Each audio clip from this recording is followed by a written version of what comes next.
Good going, lass. Your moves have definitely gotten a lot sharper than before. And you're as sturdy as ever. Do you even know how many debuffs I've piled onto you? Greatsword and fist clashed again and again, generating booms and shockwaves that reverberated throughout the training room below our new home. What had once been a wine cellar had, thanks to my green magic, been expanded so much that the space was now even larger than the house itself. In addition to the training room, which was around the size of a school gymnasium and thoroughly coated with adamantite. This underground area also included my own personal forge and a multitude of other rooms, although some of them were still in various stages of construction. It looks like Gerard and Sarah have grown quite strong. Do they often have practice matches like this? Around the time we defeated Victor, we sort of ran out of opponents that could really hold their own against us. So every once in a while, we'll train with each other this way. Most of the time, we do it round robin. As we had learned during our expedition to Tarai, even rank A opponents no longer posed a threat to us, and we had only encountered a handful of rank S monsters to date. Sparring between our party members ended up being pretty much the only option for keeping our skills up to snuff. It looks like Gerard's pressing. Well, his stats are ahead above the rest of us, and he also has a whole lot more fighting experience. This is how it usually goes. Even Sarah, who normally preferred a straightforward fighting style, found herself having to use various techniques and magic while facing off against the knight. And even then, her chances of victory were still quite slim. There was a marked difference in strength between her and Gerard, with both of them going all out and improving themselves day by day. It appeared that this power dynamic, which I personally thought was working out well for everyone involved, was going to stay as it was for quite a while longer. So, the hero summoning. Is that a note of misgiving that I sense in your tone? More bewilderment, if anything, I replied. Honestly, I was at a loss as to how to use the ability that Melfina had given me this morning. The ability to summon a hero. In the first place, what is a hero? Sure, they defeat demon lords, but can't other people do the same? A rank S adventurer, for example. Gon's Beast King is rank S, isn't he? That's, oh my. Melfina, dodge. Sarah sailed towards us, having been sent flying after failing to properly block one of Gerard's attacks. Melfina and I took a step to the left and right, respectively, to avoid being knocked over as well. Gosh. And I was so close to getting to you. Gahaha. It was indeed very close, but not quite close enough. Sarah lay spread out on the ground, flailing her limbs a few times in frustration. This was a pretty rare sight in general, considering she was practically undefeated outside of our party. In here, though, it was a rather common occurrence. One more time. Just once more.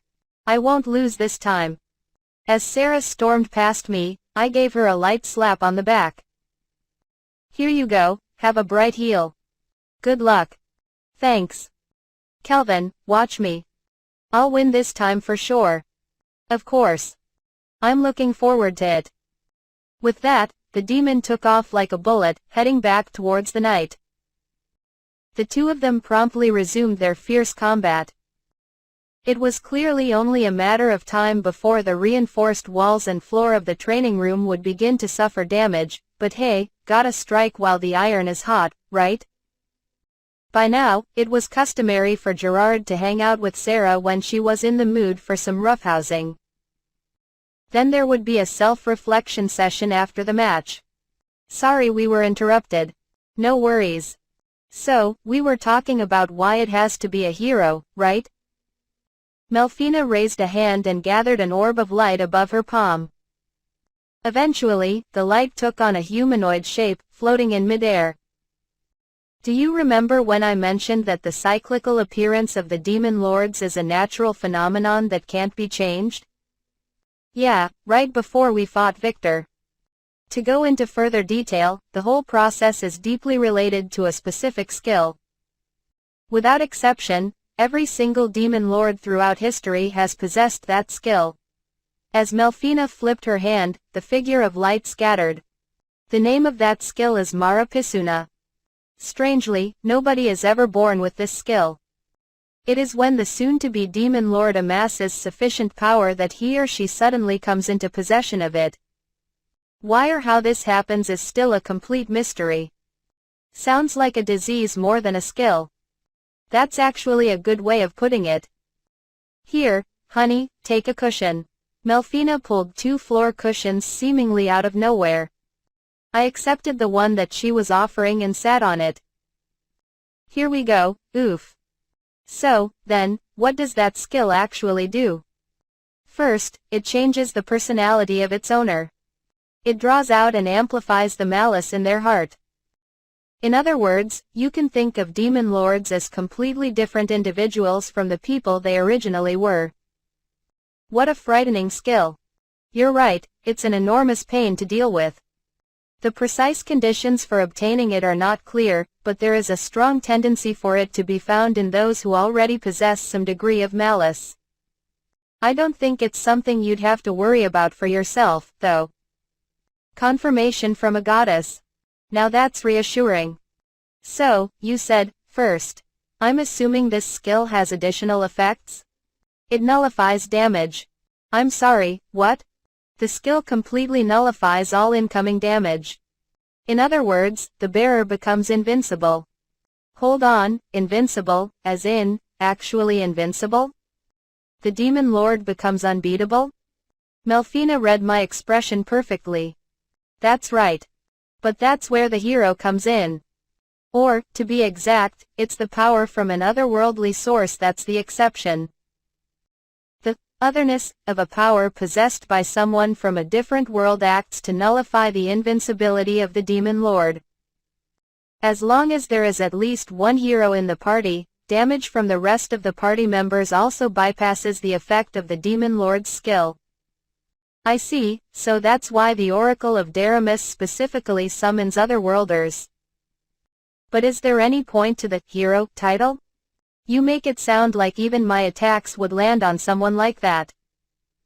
Yes, honey, your attacks would be effective as well. But you've got to remember, appearances are important. Both for politics and for religion. And, apparently, otherworlders tend to like this sort of thing too. Politics and religion. Fair enough. Whether to follow along or not is entirely up to each otherworlder's personal decision. After I bring them over, I'm hands-off. I don't compel them to do anything. I guess that's where the royalty and nobility and all come into play. Not that I have any intention of getting involved. Being manipulated and used for someone else's agenda doesn't sit well with me. It seems like you're still quite conflicted, honey. I'm not sure whether I should do it or not. After all, those people are summoned against their wills, right? Just as the current generation of heroes were? That is the case, yes. The target of the summoning has no say in the matter. Then, if that's what's bothering you, I recommend that you go with transmigration summoning. Transmigration? Summoning? There are 2 ways of summoning heroes. One option is the way that Colette, the Oracle of Deramus, did it. She summoned living otherworlders. The other is to transmigrate the soul of an otherworlder who has already died. What's the difference? Right, I'll explain. First, the summoner can choose how much magic to pour into the summoning. The strength of the resulting hero is proportionate to the amount of magic used. There is no limit on the number of individuals that can be summoned, but the overall strength is divided among them. Those who possess the blessing of the goddess of reincarnation can only invoke this ability once and can only use their own magic for the process. Damn, so I can't add my companion's magic to my own, then. Summoning otherworlders is basically just teleportation, so that is essentially the low-cost option. Their skills and bonuses are distributed automatically based on their personal aptitudes. They don't get to choose. And that's what Tuya and the others went through. Low cost. So that's how the Oracle of Deramus was able to afford bringing all 4 of them over. She sure got a bit greedy there. On the other hand, transmigration summoning requires much more magic, as it involves pulling over a soul that's already died and providing it with a new body. Consequently, this method is not suitable for summoning several individuals at once. In exchange, the person being summoned has complete freedom to choose their skills and bonuses, which generally makes them quite a bit more powerful. Oh, and they can also change their age and appearance if they wish. Obviously, this is how you were summoned, honey. Wait, my current appearance is different from my appearance before? This is news to me. I'm not quite sure how I feel about it. No, don't worry, you didn't alter either of those parameters for yourself. After all, doing so uses up skill points. Oh, okay. Phew, I mean, if it costs SP, then yeah, I wouldn't touch it. So, does the option of transmigration summoning allay your qualms? I suppose so, yeah. One last thing, would I get to choose the soul being summoned? I'm afraid not. When it comes to Otherworlder summoning, I, as the goddess, choose the targets.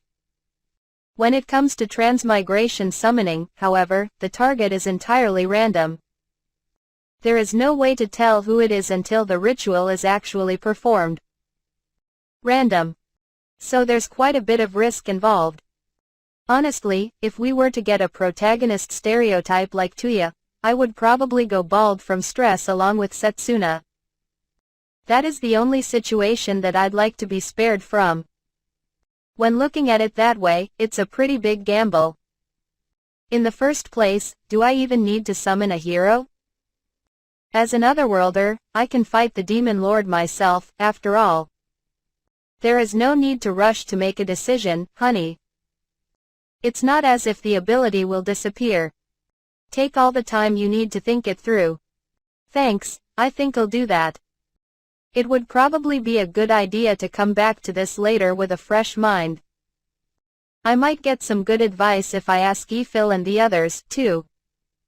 Honey, Melfina warned as she picked up her cushion as the match between Sarah and Gerard reached its peak once more.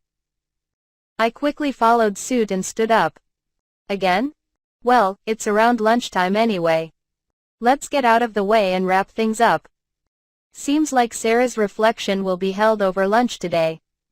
A moment later, I smoothly cast a recovery spell on Sarah as she flew past us yet again.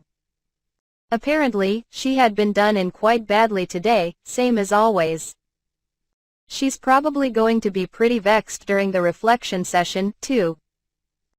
Hollow diamond, hollow diamond, hollow diamond. Later that night, I gathered together all my companions in the underground training facility. After all, this was the safest place away from prying eyes. That was faster than I expected, honey. You made up your mind within a day? I've finished consulting everyone, so there's no point in dragging it out any longer. I still have that promise to Gerard that I've yet to fulfill, so we can do with all the fighting strength we can gather. And if I can't control a single hero, well, that'll show how much I'm worth. After mulling over the matter and getting everyone's opinions, I had decided to go ahead with the summoning. Fingers crossed this hero doesn't walk out on me. Ellie, Ruka. I previously explained to you two that Master is a summoner, yes? What he is about to perform is an extremely special kind of summoning. We have no idea whether this will be someone who will join us as a companion, someone who might be our guest, or someone who's taken the wrong path in life. Regardless, make sure to carry yourselves in a way that would not bring shame to Master's name. Understood, Ephil-san. Okay. Thanks to the outfits that Ephil had tailored for them, both Ellie and Ruka now completely looked the part. Ellie had already taken up her duties as a maid, and the day when she fully grew into the role probably wasn't too far off. Ruka, on the other hand, was still only an apprentice. Per my instructions, both of them had already been informed that I was a summoner. There's no need to wind yourselves up too much over this. Even if the summoned person turns out to be a bad guy, they'll only be at level 1 and wearing the most basic equipment. I would be able to defeat them as easily as taking candy from a baby. My king, when you say, defeat, do you mean? I'll defeat them and rehabilitate them, of course. By force, if needed. Letting someone with the strength of a hero run amok and do whatever they want is far too dangerous. Hey, can we get this over with quickly? Asked Sarah with a loud yawn. I'm kinda sleepy. I'm not surprised, given how long you were training. After 2 consecutive matches with Gerard in the morning, Sarah had faced me, Clotho, and then Gerard again in the afternoon. Of course she would be tired. And you hate losing that much? Seriously? Thanks to the back-to-back fights, I feel like I'm on the verge of grasping something. Either way, let's make it quick. Alright. Unsummon. In order to maximize my MP, I returned Gerard, Sarah, Clotho, and Melfina to my magic pool. After downing the MP recovery potion that Eiffel handed me, I was back to full magical strength. Mel, please start. Very well. I will now perform the summoning by the authority vested in you from the blessing. Please confirm the amount of MP that you wish to use and the number of individuals that you wish to summon. Leave me only 1 megapixel and use the rest to summon a single person. If we're doing this, I would rather have a strong hero. Someone with half-assed strength wouldn't be able to keep up with us, would they? All preparations are in order. Transmigration starting. Now. A gigantic magic circle appeared in the center of the training room, glowing with a faint white light that enveloped the place in a fantastical and mystical atmosphere. However, the process seemed to grind to a halt after that. Why is nothing happening? The hero appears to be puzzling quite a bit over the skill selection. Oh, right, you did mention that would happen. Hold on, doesn't that mean we'll be waiting for a while? I know I would take a whole day to choose my skills. Time flows differently in AAAAND, done. Interesting, no changes to appearance or age, just like you. And? No, never mind. There's no point in describing someone you're going to meet in just a moment. Alright, look sharp. I turned towards the magic circle just in time to see its glow burst into a pillar of blinding light. Hollow diamond, hollow diamond, hollow diamond, hollow diamond, hollow diamond. I, Saki Ryo, was born with a weak constitution. After having contracted an incurable disease back before my earliest memories, I came to spend the majority of my life either in a hospital or in my own room at home. School? I rarely attended. Naturally, there was no way for me to make friends, so being alone was the norm for me. I spent most of my waking hours either studying or reading novels. Almost all the stories that I picked up were adventure-themed ones. For me, able to do nothing but peer at the outside world through the window, these books were the only thing that kept me sane. The dream of one day being able to step outside and embark on my own exhilarating journey of a lifetime was what fueled me, what motivated me to hang in there throughout all the treatments. However, it had all been in vain. The day before my 14th birthday, my condition suddenly took a turn for the worse. The curtains fell on my life just like that, as if it had been nothing but a disappointing joke.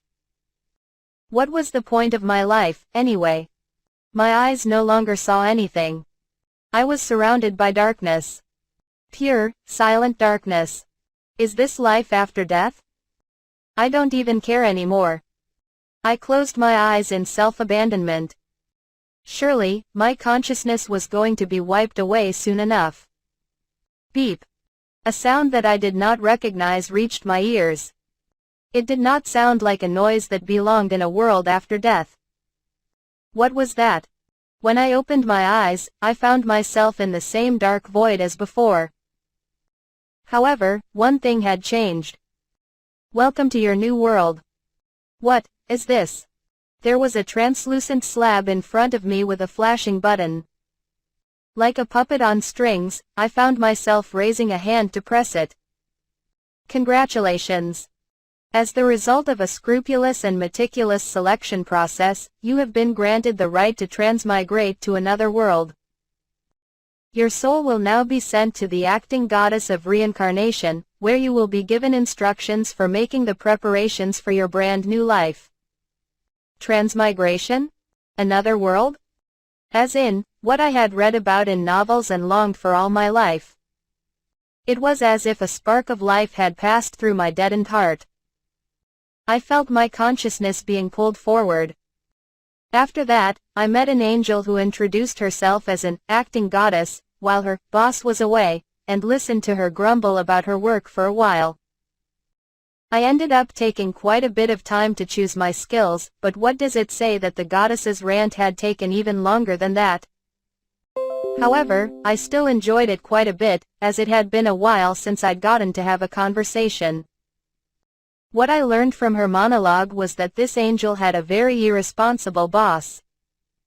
I guess everyone has it rough in their own way.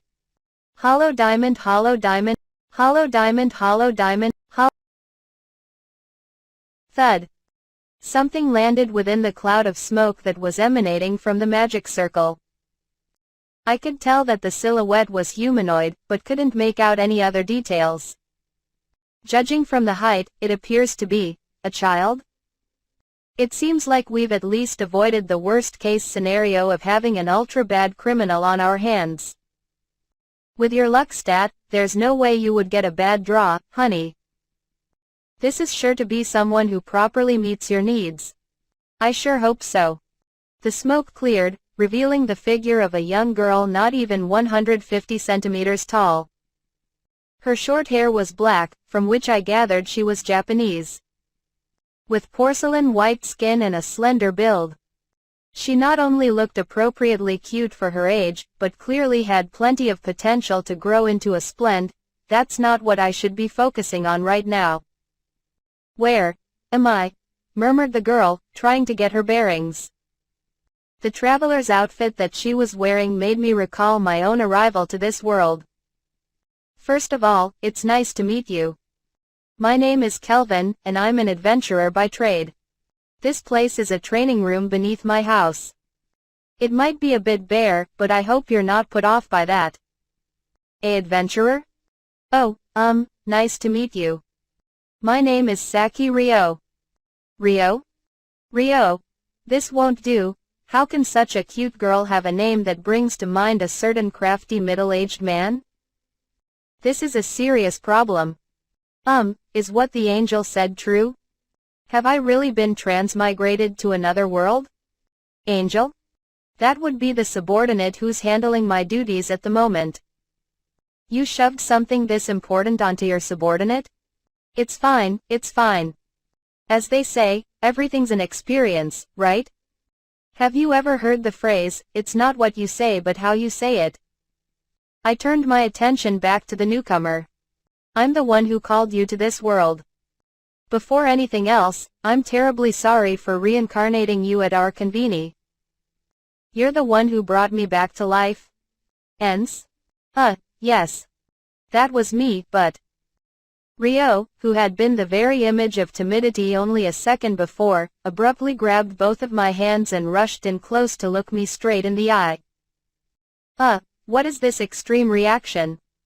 You startled me. Thank you so much. Thank you. Next thing I knew, she had buried her face in my chest and was bawling her eyes out. This is strange. I'm having a serious feeling of déjà vu right now. My king, do you actually possess some sort of skill that makes girls cry when they meet you for the first time? I mean, I don't think I do. Hollow diamond, hollow diamond, hollow diamond, hollow diamond, hollow diamond, hollow diamond, hollow diamond. Yes, please. I'd love to.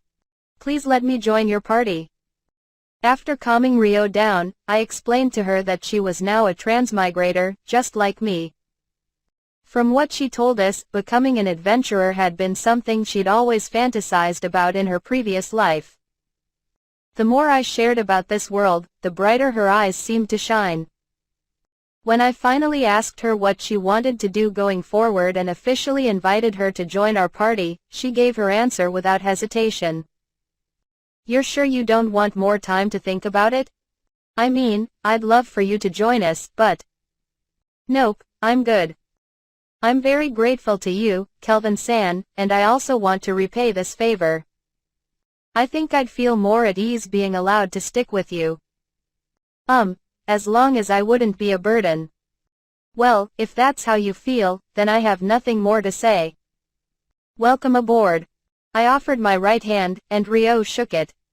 As expected of someone her age, her hand was tiny and warm. And now to introduce her to, oh, right, everyone's still unsummoned. Let's ask Ellie to bring me some more MP potions. There's so much liquid just sloshing around in my stomach already.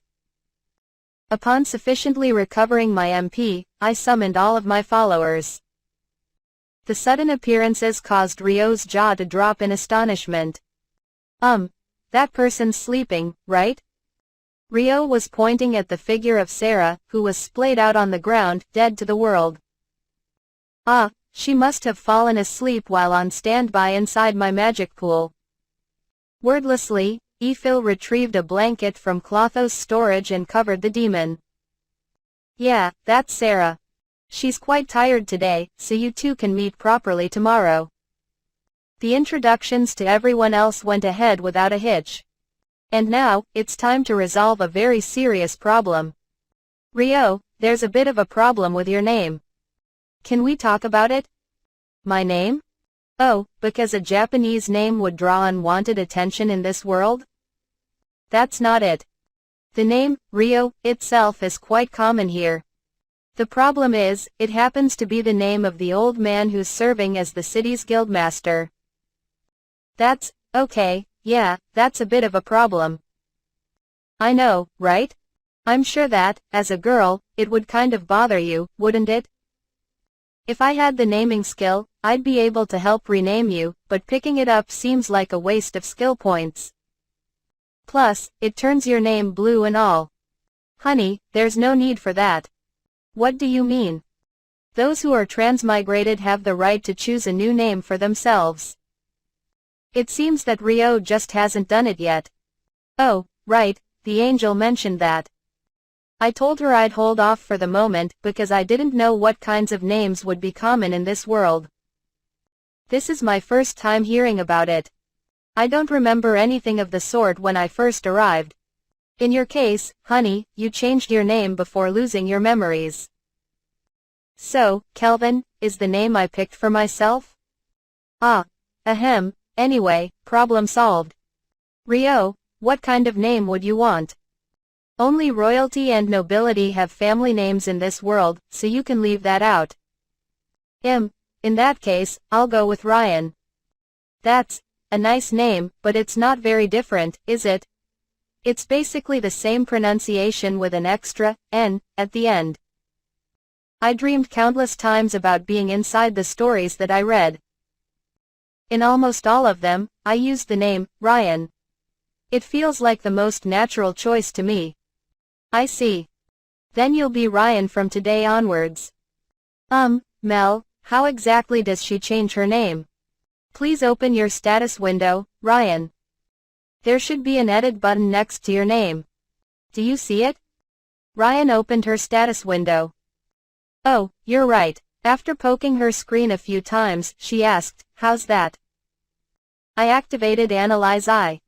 Ryan, 14Y, female, human, light swordsman. Level 1.